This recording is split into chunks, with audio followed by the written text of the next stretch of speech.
very interested in how WWE actually worked. So when I became general manager, I asked if I could sit in on the production meetings.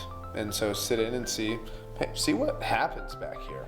So you come back, you do WrestleMania, and then you veer into a program with Big Cass. Mm-hmm. And I think there's maybe some sort of hardcore Daniel Bryan fans who maybe that wasn't the dream match they were clamoring for when you came back. But for you, is that like a nice challenge to work with somebody who's kind of coming up and see what you can do? Yeah, not only that, so I'm a big believer, and I know that everybody wants to see like the big matches, right?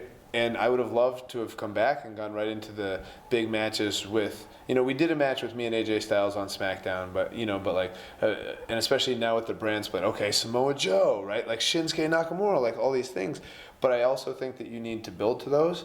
And I'm somebody who's always, whether it's been here or in Ring of Honor or whatever, worked really hard at helping to bring new guys up, right? Like, because the idea of the old timer who is like trying to keep his position and hold everybody down, I don't think that works, and I don't think that that's sustainable. I think we need to build everybody up, and if everybody seems like superstars, then the whole company is more fun to watch. So yeah, I've actually enjoyed. I don't enjoy getting booted in the face, but I enjoy the challenge of wrestling somebody who's that big and newer and that sort of thing. And I think it's a good opportunity for him to show what he can do, So I think it's also fun for me to just kind of see like, okay, what do we got here? I love, one of the things I miss as an independent wrestler is wrestling people that you don't know very well, right? Because that's a test to how skilled you are, right? Like, okay, here's this guy that I don't know. First time I wrestled Dean Ambrose.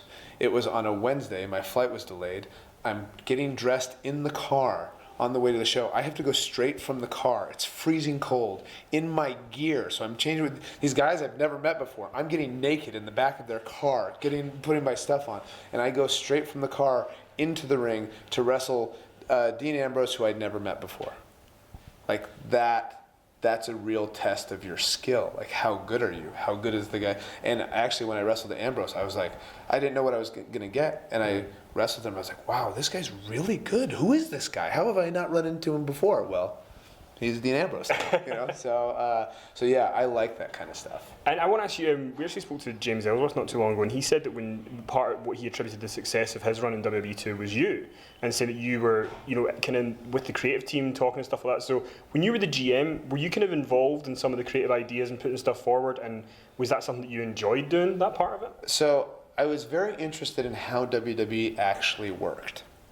So when I became general manager, I asked if I could sit in on the production meetings. And so sit in and see what happens back here. And then, they ask, okay, does anybody have any ideas? And sometimes there's ideas and sometimes there's not, or whatever, And so